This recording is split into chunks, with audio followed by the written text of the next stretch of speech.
Amis lecteurs, amis téléspectateurs, bonjour. Nous sommes à la place Lumumba et à cette place-ci, le samedi 8 décembre, il y aura un sitting, 4e sitting par rapport aux élections. Et nous avons à côté de nous M. Paul Sapou, que vous connaissez bien. M. Paul Sapou, bonjour.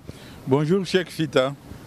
Nous recevons beaucoup de demandes des auditeurs par rapport à l'action que vous avez faite à l'Union européenne qui a réveillé les gens et qui, il faut le dire, a un peu sauvé le pays. Est-ce que vous pouvez en dire quelque chose?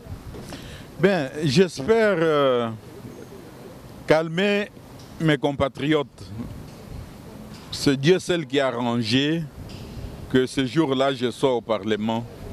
Mais je préfère donner des détails sur ce qui était advenu et ce qui se passe actuellement au sein de l'Union européenne concernant les sanctions ciblant 3 personnalités que vous connaissez qui sont de bourreaux du peuple congolais et que M. Louis Michel veut sauver à travers sa pratique, si vous voulez bien, ses démarches au sein de l'Union européenne pour faire lever les sanctions qui pèsent sur ces personnes, en général et en particulier sur M. Shadari Ramazani, le dauphin de M. Kabila. Et donc, ça a été un coup de poing, ça a été une frappe chirurgicale. Et voilà pourquoi venez au sit-in ici à la place Lumumba, comme vous l'avez dit. Je pourrais avoir le temps de vous expliquer en détail. Et puis nous allons aborder la question des élections qui sont prévues le 23 décembre prochain.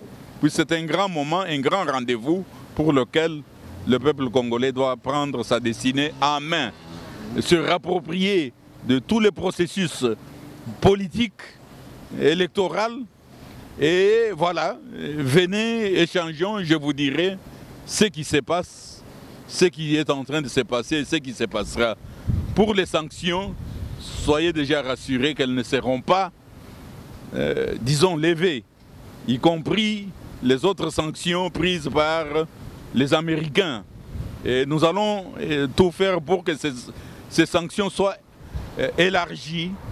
Et je dois vous dire aussi en passant que chaque acteur congolais a un dossier, un file dans lequel le fait et geste de tout un chacun sont bien tamisés par les organisations de défense des droits de l'homme. Vous dites juste un tout petit peu et vous invitez les gens à venir samedi, c'est cela? Oui, venez samedi 8 décembre. Samedi, c'est après-demain.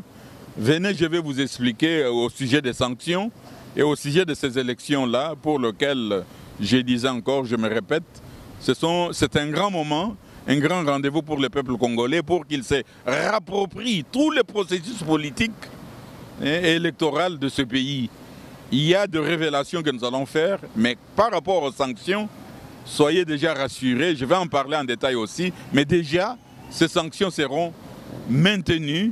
Et nous nous battons pour que, même après ces sanctions politiques, du côté des États-Unis d'Amérique et du côté même de l'Union européenne, pour que la suite soit des poursuites et des procès judiciaires qui doivent s'en suivre pour ceux-là dont nous avons des dossiers ficelés en termes de crimes contre l'humanité, des violations graves des droits de l'homme.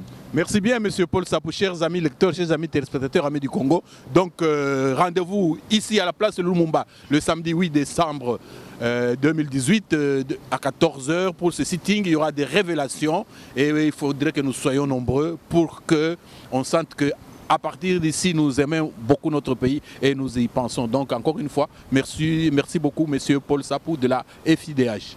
Merci, Cheikh Fita.